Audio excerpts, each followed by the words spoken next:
Muy buenos días para todos a los que no he saludado, que ya saludé a muchos en el comedor. Nosotros los latinoamericanos somos muy saludadores, así como ven a Francisco.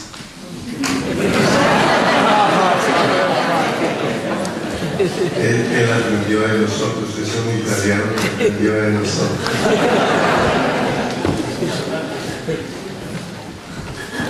Hay una cosa particular en este encuentro para mí. Es que hace años yo sigo vinculado a los cursillos, a todos los cursillos de mi diócesis. Yo estoy todo el día, todo el cursillo menos el domingo. Y hacemos el calendario de acuerdo con mis posibilidades.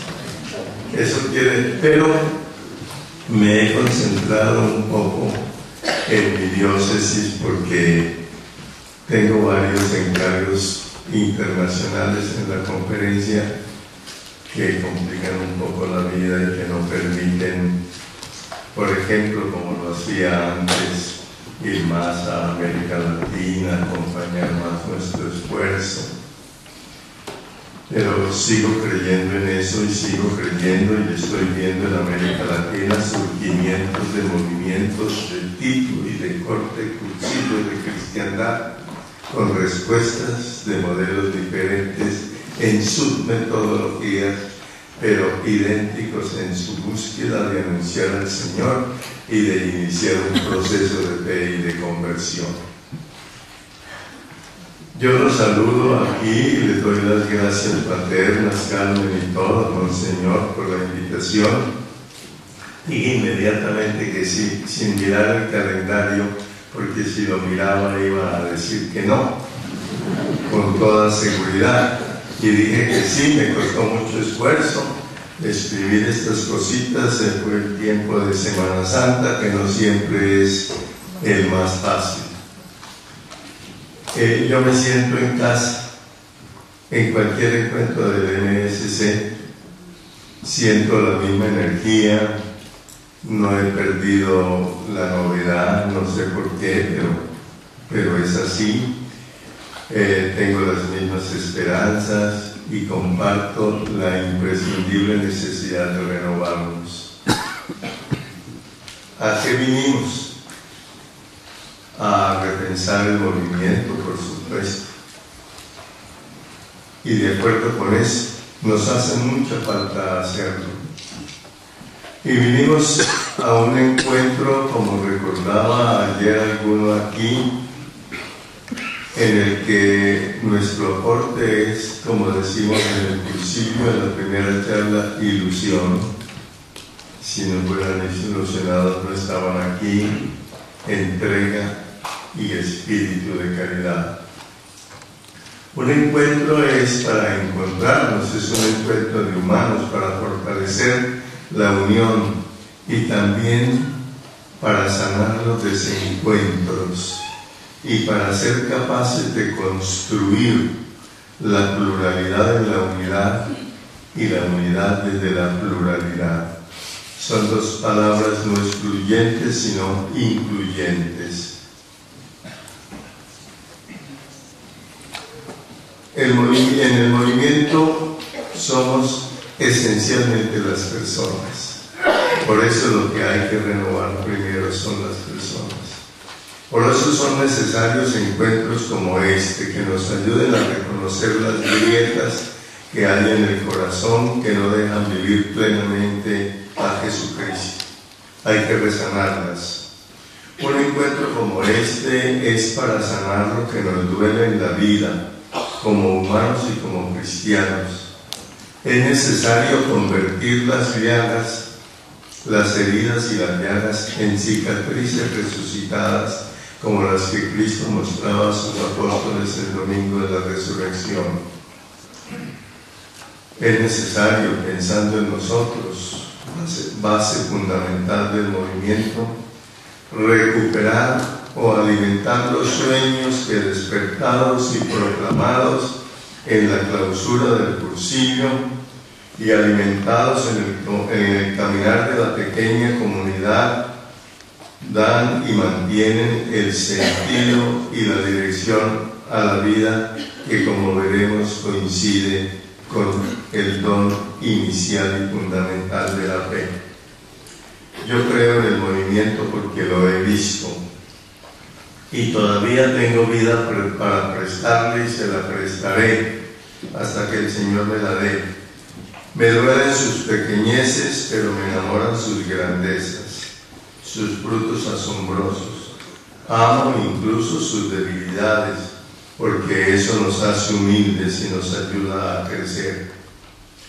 En este momento del cursillo pareciera que el Señor duerme en esa pequeña barquita de los cursillos, pero no, Él está despierto y Él va en la barca.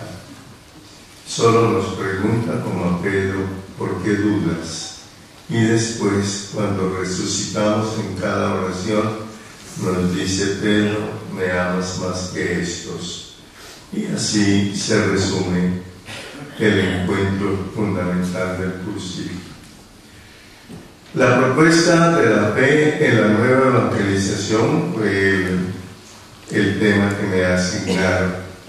Y fundamentalmente tiene como 3 capítulos, que el primero es en dónde está la fe hoy, el segundo es cómo comenzamos nuestro caminar y cómo lo terminamos en el cursillo de cristiandad.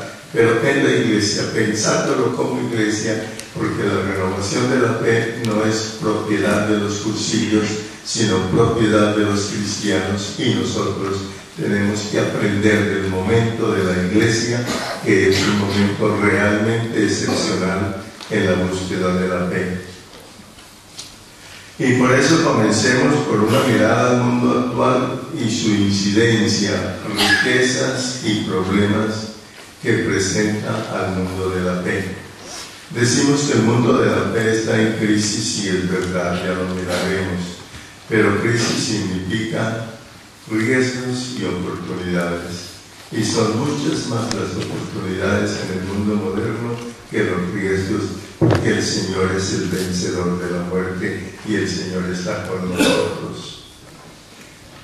El concilio sostenía que en el mundo moderno se podía hablar de una verdadera metamorfosis social y cultural que influía mucho en la vida cristiana. Esa metamorfosis influida ha ido creciendo.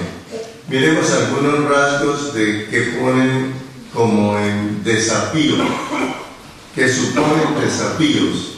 Algunos lo leen que son la muerte de la fe. Son desafíos porque hay que saberlos leer y hay que saberlos transformar. En primer lugar, algo que nos hace hermanos en América Latina y con Europa es que ese fenómeno tiene un alcance global y que nosotros lo llamamos incluso globalización. Lo segundo es que el cambio del mundo tiene un carácter esencialmente cultural, lo cual es el mejor terreno para que en el cambio de la cultura se cambie lo que no es cristiano y se entre con los principios de la fe. En tercer lugar, una cosa muy típica es que es una cultura mixta y en proceso de construcción. No es una cultura pura. Hay rasgos de la premodernidad, mucho de la modernidad y muchísimo de la posmodernidad que estamos viviendo. En el campo religioso, la nueva cultura lleva a nuevas maneras de vivir e interpretar lo sagrado, que no es igual a perder lo sagrado. Muchas formas y prácticas religiosas permanecen iguales con un cambio. El sentido profundo de las mismas ha cambiado. Lo decía dramáticamente Benedicto XVI un día. A veces celebramos una gran fiesta religiosa, un continente como América Latina, de tanta religiosidad popular, tiene que oír esto con cuidado. Celebramos una fiesta y vamos a ver, y dentro de la fiesta religiosa, el contenido no es contenido de fe. Esto es vivo en mi diócesis. Esta palabra de Benedicto es como si se lo hubiéramos dicho a su oído. Celebramos la fiesta de San Francisco con unas corralejas que llamamos allá, donde mueren muchachos atropellados por los toros, y donde hay el ron, y en donde hay es la fiesta religiosa en su característica externa y carente de contenido profundo de fe. Hoy los imaginarios, y a esto hay que ponerle mucho cuidado en la evangelización, siempre que diga yo evangelización, léase cursillos, movimiento de cursillos, dan nuevos sentidos sagrados a muchos símbolos seculares. Oiga esto. Muchos signos religiosos se vuelven seculares y muchos signos seculares adquieren un signo religioso. En conclusión, la cultura contemporánea, compleja y plural, mixta y en aparente construcción y en permanente construcción. Este es nuestra oportunidad. Están construyendo algo. Están construyendo algo en el mundo. La Iglesia y su forma de presencia se sienten afectadas. ¿Y cuál es la respuesta a este problema? Un discernimiento evangélico.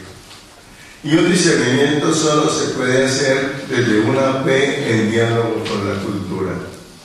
Y una fe en diálogo con la cultura solo se puede hacer en una fe que escucha.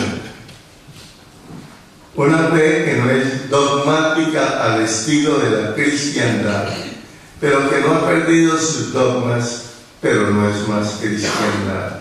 En diálogo con la cultura, escuchar. Juan Pablo II era el que decía que la Biblia nos ayuda a entender el mundo y el mundo nos ayuda a entender la Biblia. Y el mundo nos ayuda a entender la Biblia.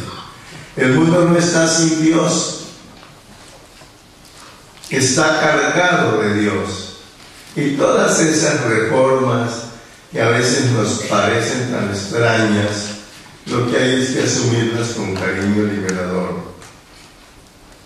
Juan Pablo nos ayuda a comprender el mundo y el mensaje nos ayuda a comprender la Iglesia.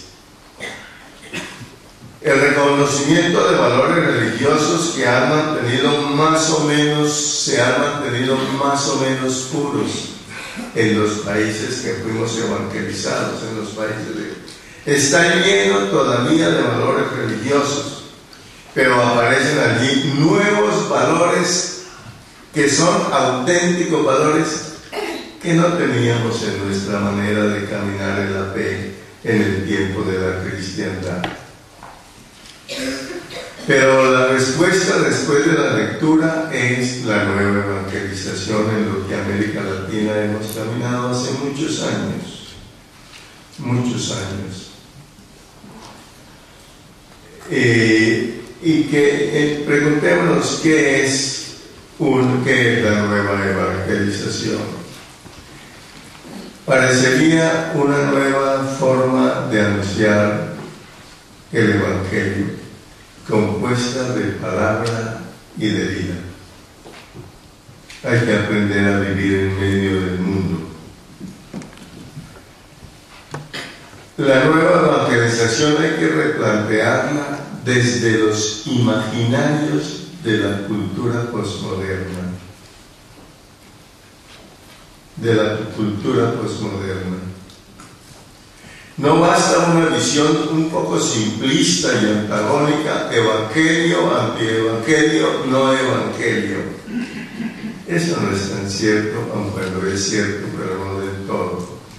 Pecado y gracia, amigos o enemigos. Resulta que a lo mejor no somos tan sin Dios como aparenta, ni tan creyentes como pensamos algunos. Puede ser que haya todavía mucha fe, pero encarnada en modelos nuevos y muy deseclesializada, y también muchos creyentes dispuestos y abiertos al cambio, los primeros candidatos a cursillo. Y yo no me asusto de la nueva evangelización, porque encuentro que es lo mismo que en los tiempos de los orígenes del cristianismo. Así era al principio. El cristianismo nació en un contexto pagano, mucho más que este, sin semillas explícitas del verbo. Mundo religioso fanatizado hasta el punto de perseguir otra propuesta religiosa como éramos nosotros. Entonces, la evangelización no era un plan de pastoral hecho en las diócesis por los obispos y sus equipos. Era un proyecto de vida personal. Todos eran evangelizadores. Todos eran. El desafío era el mismo, un mundo romano por evangelizar como hoy. También entonces el mundo era una realidad diferente y autónoma. Y así va a seguir siendo. Pero el reino de Dios había llegado.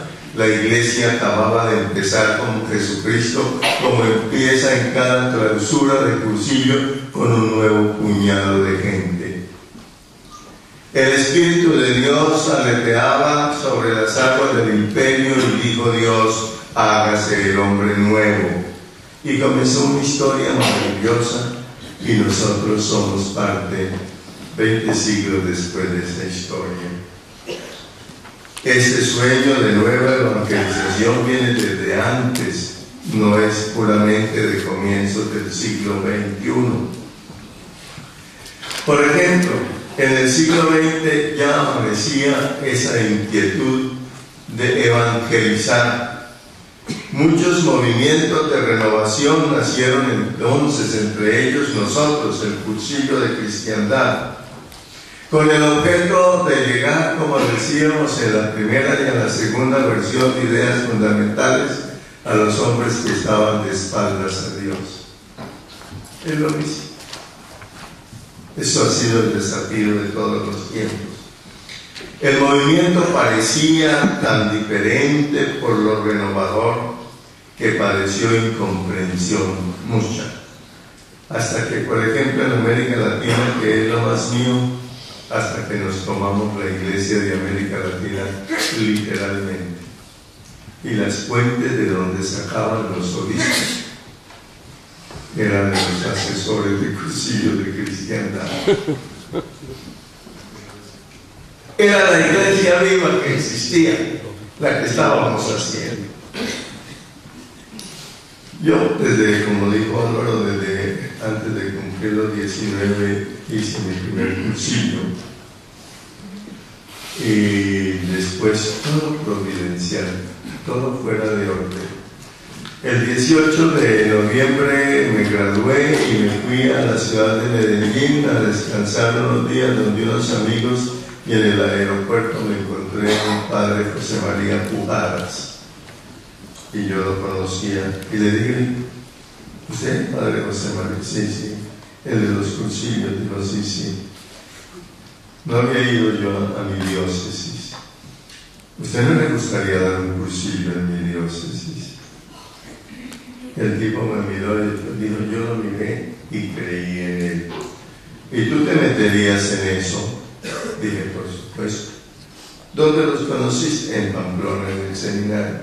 Todo irregular. Dijo: voy el 18 de noviembre. El 20 o 21 de enero estaba montando el primer cuchillo de cristiandad en Guadalajara. Ni siquiera 2 meses después. El hombre no podía creer, pero es que el problema es que hay que creer en el hombre. Y entonces, creer en el hombre es proponerle a la gente en una ciudad campamento, pagar como ustedes la quieran imaginar, quizá con 2 o 3 parroquias. Y en 2 meses montamos un cursillo de cristiandad, el primero. y dimos el primer cursillo y marcamos la historia de la diócesis, una nueva etapa de evangelización centrada en el tipo de movimiento de cursillos.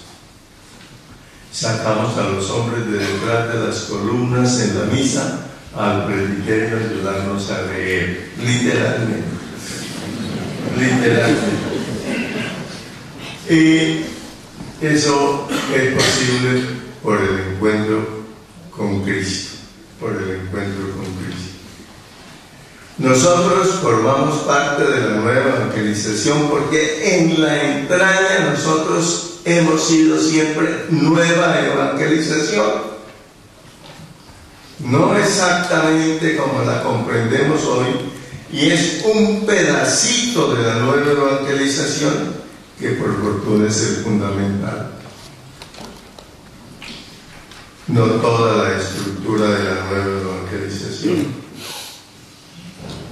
Como decía Juan Pablo, el MCC es un semillero por el anuncio de Cristo en el mundo. Cursillistas de cristiandad, ustedes adquirieron ciudadanía, ahora es que se nos está perdiendo la cédula. Pero porque no hemos sabido oportunamente reaccionar y reconocer que una de las grandes diferencias con el modelo de la cristiandad es reconocer aquello que el Papa Juan Pablo decía, que el hombre es el camino hacia Dios, que el camino hacia Dios de la Iglesia pasa por el hombre y que el hombre es el primer camino que la Iglesia debe recorrer, de volver hacia allá. En estas circunstancias apareció la nueva evangelización, que es un viraje grande. ¿Y qué es? Digamos dos palabras.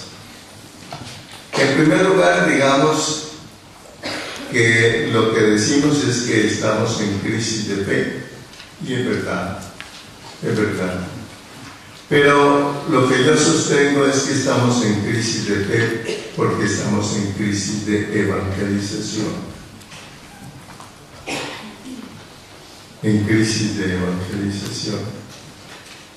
Hay una definición muy hermosa del Sínodo de los Obispos que equipara la nueva evangelización a un nuevo Pentecostés.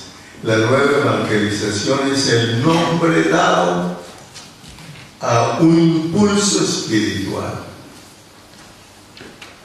Esto ha salido de los hombres, y allí en América Latina de los hombres que experimentamos todos los modos, la pastoral social, que experimentamos la teología de la liberación, siempre en búsqueda, porque siempre conscientes, esta es la característica, siempre conscientes del caminar del mundo y siempre entendiendo que hay una posibilidad, pero que hay que entenderla y hay un desafío.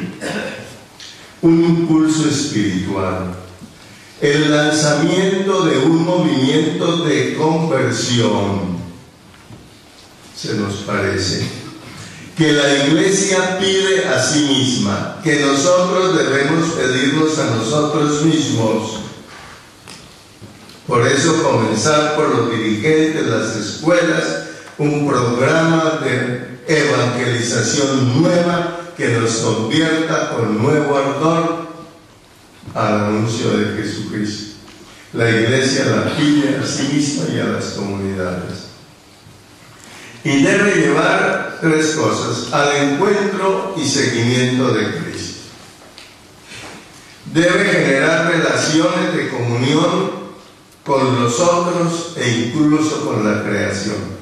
Para nosotros en América Latina la ecología forma parte de nuestra fe. Y tercero, debe ser en Cristo fermento, tal cual como decimos nosotros, de transformación evangélica de la vida personal, social, de la vida política. Si me permiten un paréntesis, mi departamento es de los más pobres en el país. Y ayer me preguntaban en el aeropuerto ¿y cuál es la causa? Porque hubo una especie de foro ahí cuando aparecieron en la cafetería buscando un tinto, un montón de gente que iba por allá para otras partes, y como era tanto el tiempo, nos sentamos en un pequeño foro. Y me preguntaban, ¿y cuál es la causa? La cultura política.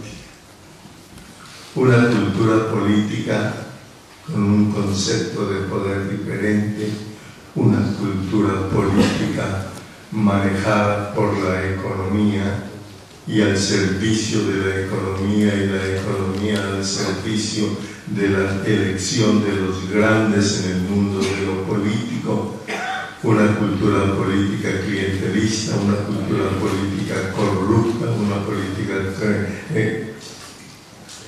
y hay que apuntarle a esas cosas con los laicos y claro con los curas, y los curas somos más visibles y somos punto de mira. Cuando llegué a Sincelejo estaba el paramilitarismo en pleno. 17 años anduve con 2 carros de escolta, uno atrás y otro adelante.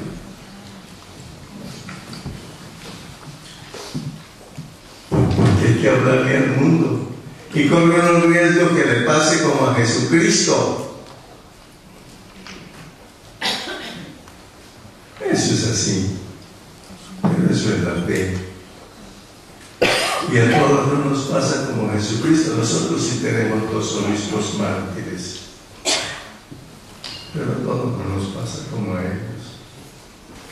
Los destinatarios, en un principio, esto nació en América Latina, y nosotros queríamos una nueva evangelización para que no se nos desevangelizara la iglesia, porque éramos países del 98%. En mi departamento hoy son católicos el 70%, de los cuales son practicantes un poco más del 10%. Esa es una realidad que dice a qué se debe dedicar la iglesia. Tendrá que hacer procesiones, por supuesto, pero a anunciar a Jesucristo. A anunciar a Jesucristo.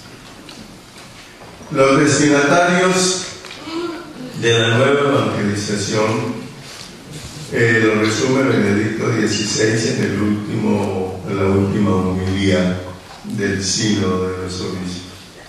En primer lugar, dice, concierne a la iglesia entera. En primer lugar, a la pastoral ordinaria. Todos los párrocos tienen que estar montados en este tren. Hay que evangelizar dentro de la iglesia. La nueva evangelización es el nuevo espíritu de la pastoral de la iglesia diocesana. Esto es fácil de decir,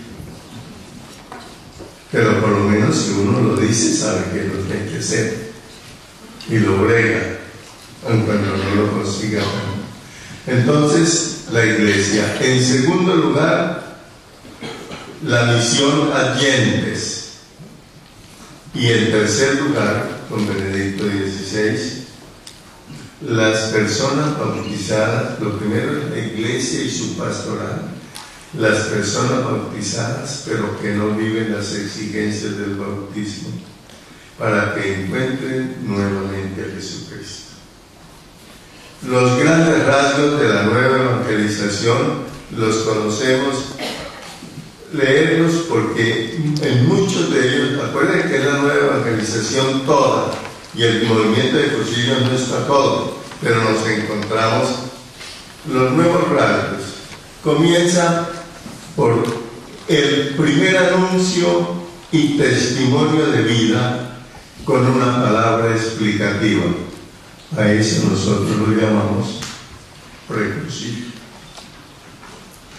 Continúa con la proclamación del querigma, lo llamamos cursillo.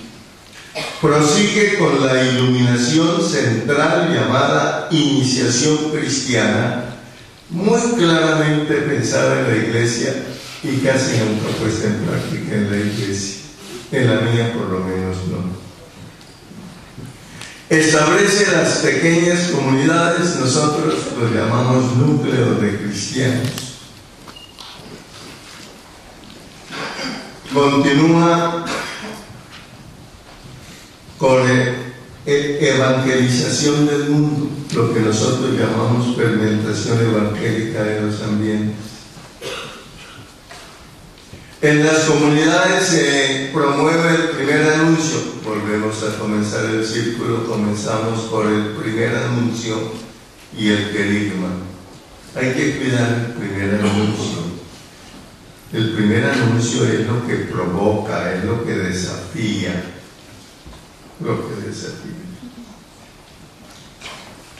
He subrayado algunas presencias de nosotros en el proceso genérico. En nuestro quehacer apostólico en el MSC, y eso es consolador.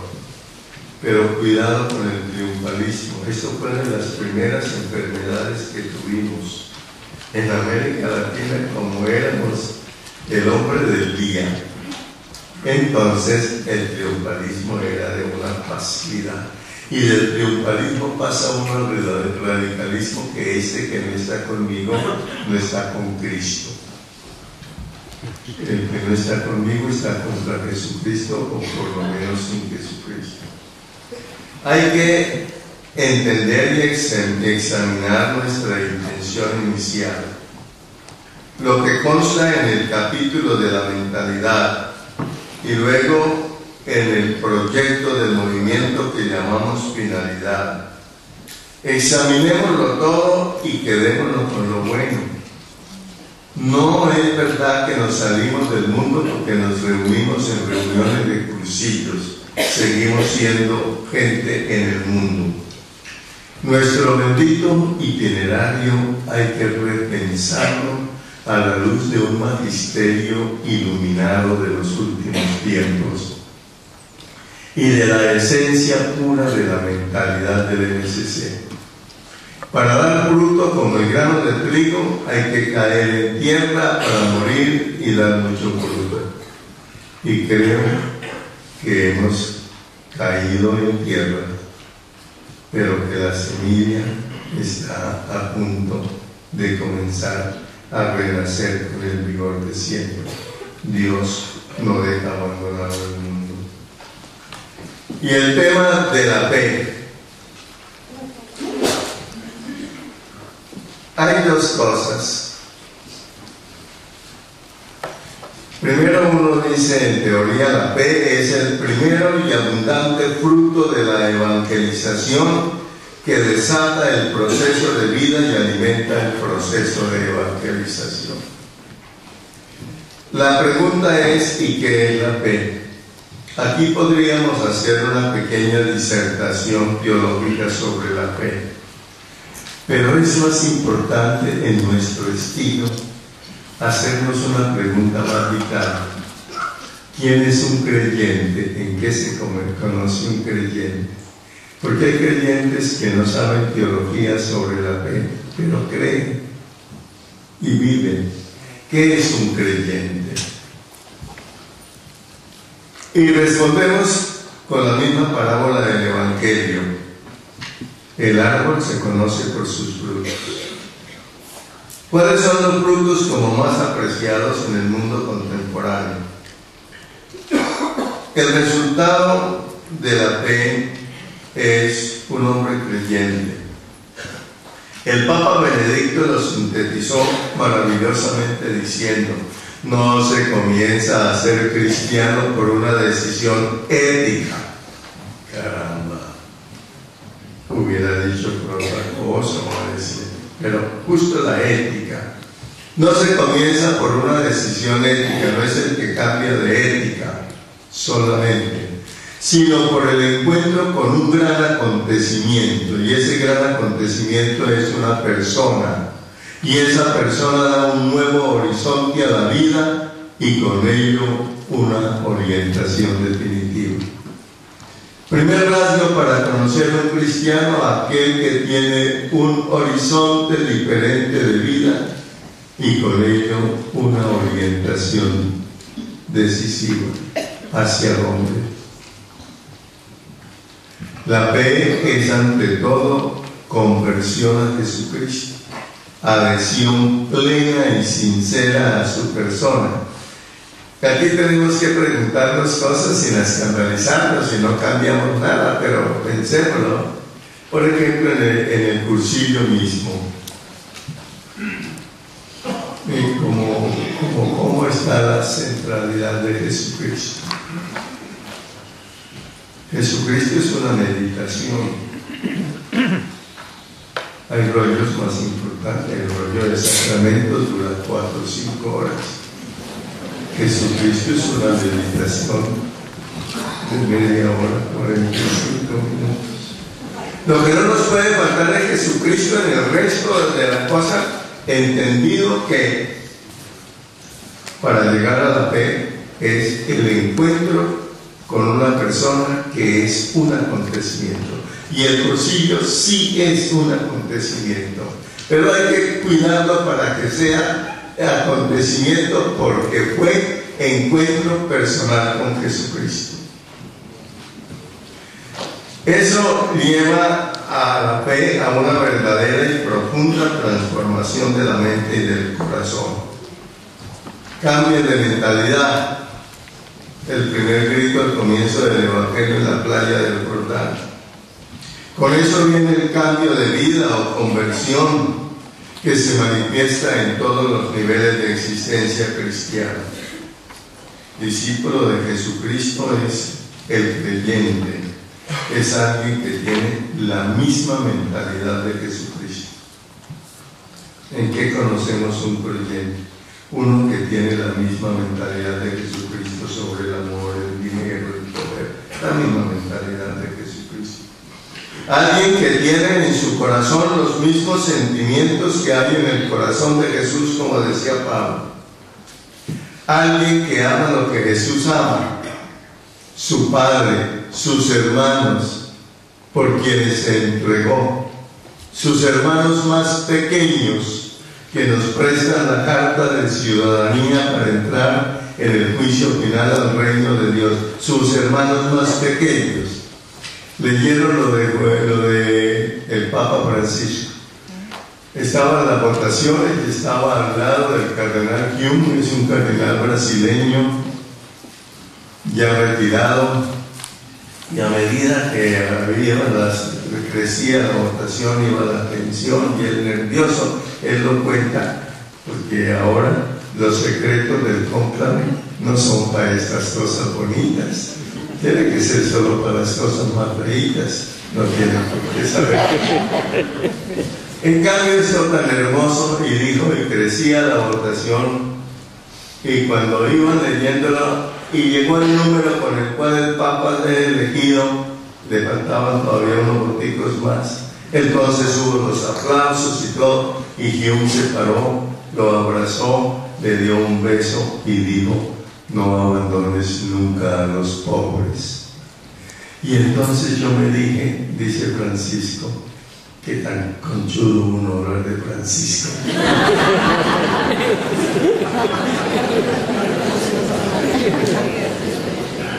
Y entonces yo me dije, Francisco,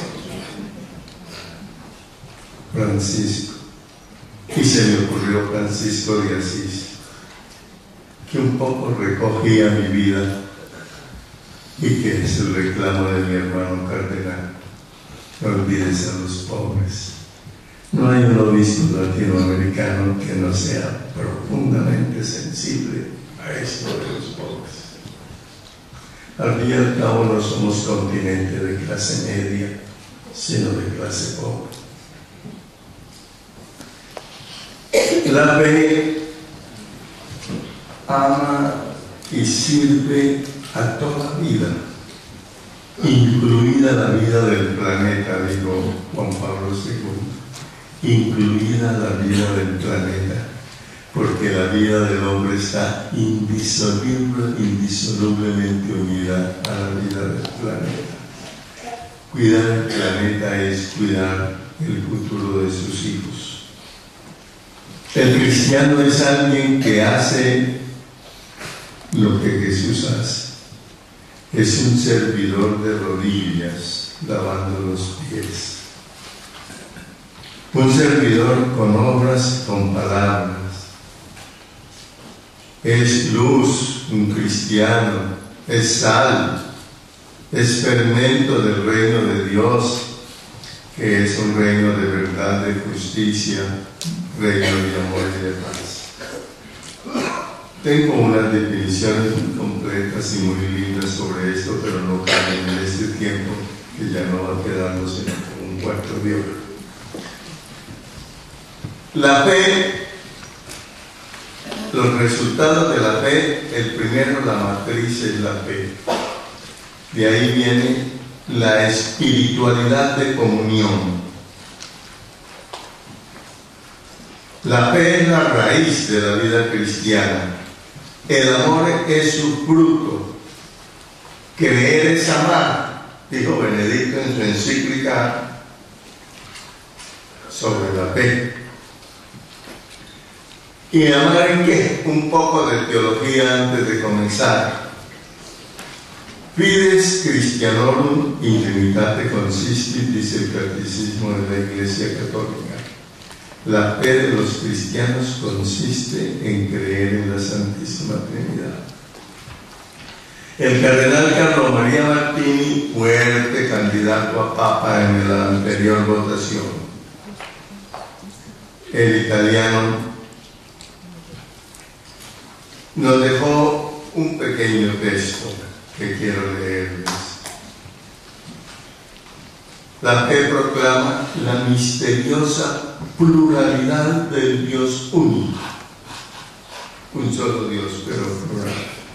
Un Dios único, más allá de todo, antes de todo y por encima de todo, la fe. Que es al mismo tiempo comunión de amor, vida en comunión, intercambio de bienes, intercambio de dones, donación de sí continua y total. En el concilio se llama eso espiritualidad de comunión. Es vertebral porque es la versión de la caridad. Ante un mundo roto y deseoso de unidad, es necesario proclamar con gozo y fe firme que Dios es comunión, Padre, Hijo y Espíritu Santo, unidad en la distinción, el cual llama a todos los hombres a que participen de la comunión trinitaria. La comunión es la expresión más real de la vivencia de la fe y es la fuerza más incidente en la pre-evangelización y en la evangelización. La palabra fundante es escucha, Israel, escucha, iglesia cristiana. Amarás al Señor tu Dios con todo tu corazón, amarás a tu hermano, te amarás a ti mismo. En esto conocerán que son mis discípulos, en que se aman los unos a los otros. La matriz de la espiritualidad de comunión es la fe en el Dios uno y trino. Tercer como fruto, no son sino cuatro, tercer como fruto de la fe, la misión. La fe nos convierte en discípulos misioneros. Esto en nosotros es muy trabajado, esto de discípulos.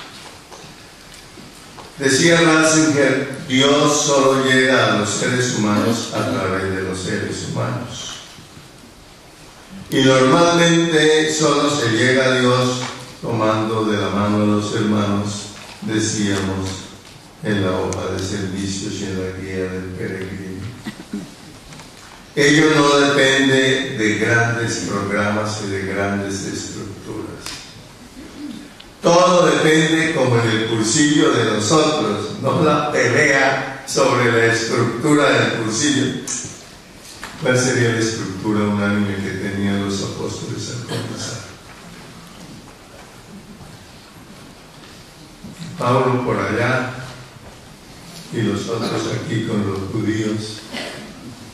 Hay que tener moldes para caminar, pero los moldes no son la divinidad de Jesucristo, y los hombres lo intentan de muchas maneras. No depende pues sino de los discípulos, hombres y mujeres nuevos que encarnan la fe, la tradición, la vuelven novedad, como los discípulos y misioneros de su reino. El discípulo misionero, movido por el impulso y el ardor que proviene del Espíritu, aprende a expresarlo en el trabajo, en el diálogo, en el servicio, en la misión cotidiana aparecida. La evangelización parte siempre del encuentro con Cristo el Señor, encuentro que no termina sino que comienza el día de la clausura del juicio. El Señor tiene que estar en transversal y direccionalmente hasta el final de la vida en el corazón del ser cristiano. Quien se ha acercado a Él y ha hecho la experiencia de su amor, dice Benedicto XVI en un congreso de juventud, quiere compartir enseguida la belleza de este encuentro que nace de esa amistad. ¿No es lo que vivimos en las primeras reuniones de Posurcillo, en el rodaje? El problema es que a veces nosotros tenemos un molde de rodaje y somos poco flexibles. En vez de dejar explotar todo lo que el Espíritu dio de distinta manera a distintas personas, y sí, claro, llevarle una ruta de camino, pero es esto, la belleza del encuentro y de la amistad personal con Jesucristo. Jesucristo es mi amigo, podemos decir eso. Cuanto más conocemos a Cristo, más deseamos anunciarlo. Sigue Benedicto. Cuanto más hablamos con Él, más deseamos hablar de Él. Oración y misión. Cuanto más nos hemos dejado conquistar por Él, más deseamos llevar a otros a Él. La Iglesia está llamada a repensar profundamente y a relanzar con fidelidad y con audacia. Si algo tuvimos en los primeros años, y los primeros años fueron muchos, en los que el carisma se regó como un aguacero sobre mucha gente, y no se pregunten quién tiene el carisma, porque yo decía, si yo no tengo el carisma de Cursillos, ¿qué hago en Cursillos? Si solo lo tuvieron los iniciadores, ¿qué hacemos nosotros? Es que tenemos el mismo carisma. Tenemos el mismo carisma.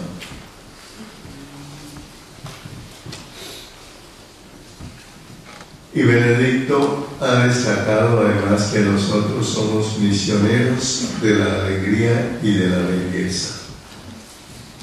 Ni una palabra sobre eso, solo recordar que son dos categorías. La alegría es contagiosa y la belleza corresponde. Ustedes son más clásicos que nosotros los latinoamericanos, a esa trilogía que había en la filosofía greco-romana: la verdad, el amor y la estética, la belleza. El pecado es feo, tiene poca estética, rompe como la estética. Y el cuarto fruto de esa evangelización es algo definitivo. no fácilmente recogible en cauces, es la inculturación. De la inculturación dice Juan Pablo II, que es el corazón, el medio y el objetivo de la nueva evangelización. ¿Y en qué consiste la evangelización? En que el evangelio se haga cultura. Y cuando el evangelio se hace cultura, hay una doble riqueza que nace. La cultura se enriquece y la fe se enriquece.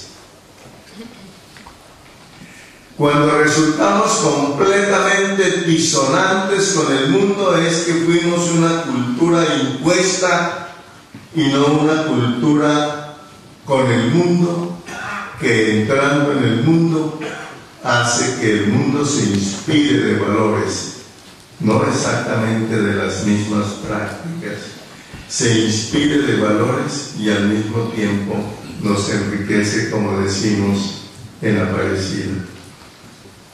La nueva evangelización, para ir terminando, tiene una exigencia fundamental: que la iglesia se renueve.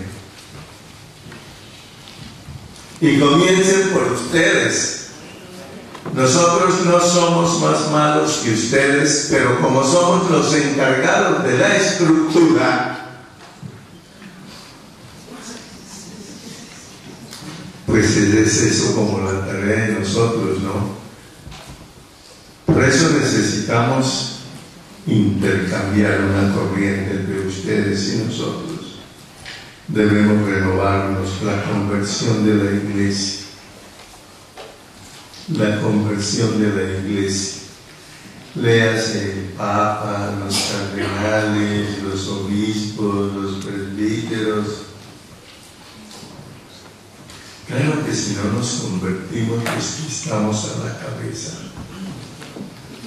Es más difícil que circule una savia nueva por el cuerpo en conexión con la cabeza, pero circula, porque la gracia siempre es del Espíritu, siempre es del Espíritu. Y por eso cuando la iglesia se convierta, y solo cuando eso, habrá auténtica renovación de modelos pastorales. Es renovación en el espíritu. Se requiere una vuelta a la mentalidad del evangelio gracias a un discipulado gozoso y sostenido.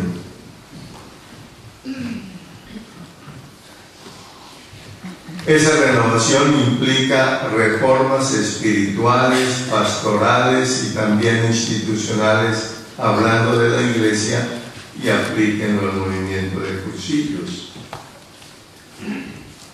Por eso hoy se dice que se requiere una renovación, una conversión pastoral.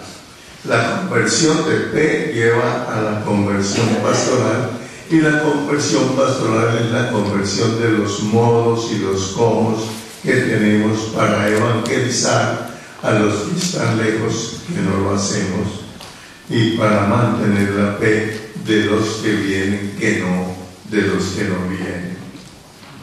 Y hablo muy como latinoamericano, que tenemos esas grandezas y esas debilidades. Es pasar de una pastoral de mera conservación, mantener a los cursillistas, diríamos aquí, a una pastoral decididamente misionera.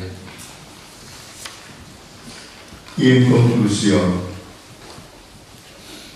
algo no funciona totalmente en el movimiento.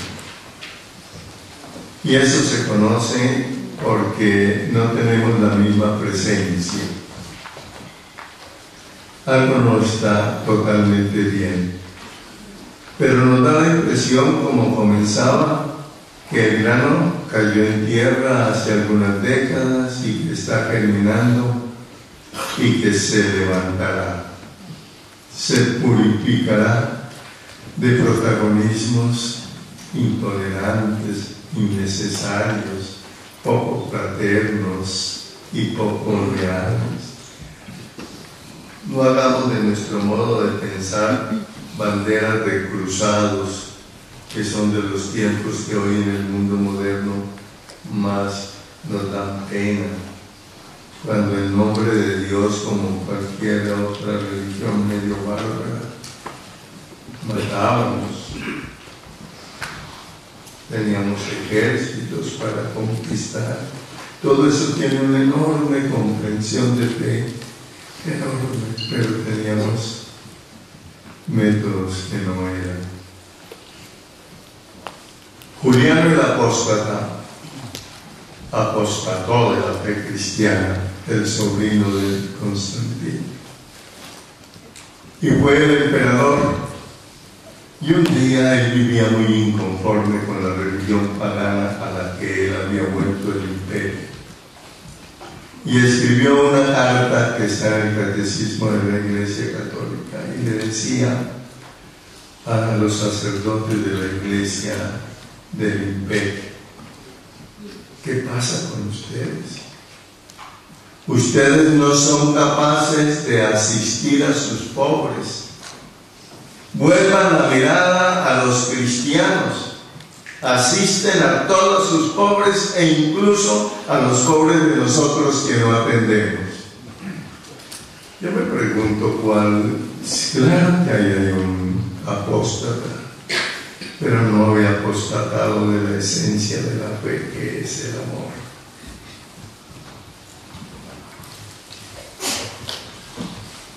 ¿Quién es apóstata? Ese había apostatado de Jesucristo, de profesar su nombre, pero pedía tanto amor como Jesucristo. El amor a los hermanos. Cuando esto invade un continente como el de nosotros, nacen muchas cosas, a veces equivocadas, extremas, incomprensibles, sí. Lo único que decimos es tratando de entender y de aplicar el Evangelio. Todos tenemos capacidad de convertirnos, como el grano de trigo caído en tierra. No olviden esa imagen de Jesús. El movimiento solo será permanente como el grano de trigo, desde abajo y desde adentro. Desde abajo y desde adentro. Esa es la condición. Y con esa condición el movimiento retoñará. Lo he visto crecer como una primavera y ser una gran respuesta a la iglesia, y no cualquier iglesia, una iglesia continental, desde los Estados Unidos hasta la Tierra del Fuego. ¿Cuántos países recorrí yo con esta hermosa experiencia de que pasaba el Espíritu por América con un instrumento que se llamaba Cursillo de Cristiano? Con un instrumento como ese. Lo he visto crecer como una primavera. Lo he visto frío, incluso en mi propio país, un poco estéril, como en el invierno. Pero no hay invierno sin primavera. De pronto recomienza modesto y tímido, pero más centrado en lo fundamental. Nos volvimos un poco triunfalistas. Y tengo la impresión de que estamos en eso también a nivel universal. El modernismo nos ha afectado y hemos devaluado sin saberlo algunos valores. La tabla de salvación no es el modernismo, tampoco es el tradicionalismo. Entonces, ¿qué? La sabiduría del Evangelio. La sabiduría del Evangelio. Hay que distinguir entre lo fundamental, lo importante y lo accidental, que abunda lo fundamental en el mundo moderno. Hay que saberlo discernir. Pelearnos solo por lo fundamental. la expresión tan conocida por nosotros de Agustín, unidad en lo fundamental. Lo fundamental es nuestra amistad consciente, creciente y compartida con Jesucristo, el Verbo hecho carne, objeto de nuestra búsqueda y respuesta a nuestros más íntimos deseos de ser felices. El hombre que encuentra a Jesucristo desata el problema y el interrogante del porqué y el para qué de la existencia humana. Definitivamente tener fe viva es una maravilla. El encuentro con Cristo es de donde deben surgir los anhelos de renovación del movimiento. El acontecimiento Jesucristo está a nuestra disposición y es la única propuesta, porque es la única respuesta plena y verdadera que puede dar sentido y dirección a la existencia humana. Con eso solo basta para decir: si hay algo que le dé sentido, el hombre será feliz, decía Kierkegaard, solo el día en que encuentre una razón por la cual valga la pena vivir y morir. ¿Y qué día leí en el periódico algún pensador que decía: el hombre solo será hombre el día que tenga una causa para morir? El sentido es la causa y es el gran don, es la razón, es no caminar desperdigados por el mundo sin saber para dónde vamos, donde todo es igual, como en el cuento de la Caperucita Roja, cuando llega a la bifurcación de caminos y le pregunta a un búho que está en un árbol: búho, ¿y por cuál camino tengo que coger? Y le pregunta al búho: ¿y para dónde vas? Digo: no sé. Digo: entonces coge cualquier camino. Nosotros sabemos para dónde vamos. Esa es la gran diferencia. Dos preguntas: ¿cuál es el auténtico carisma del movimiento? No importa lo que en últimas, digamos, en ideas fundamentales, ese no es el libro que clausura el pensamiento. Ese es un libro que recoge una etapa de pensamiento. Y hay que seguir mirando. Y la segunda: ¿en qué coincide el MSC con el modelo renovador de la Iglesia que hoy pasa por la nueva evangelización? Muchas gracias.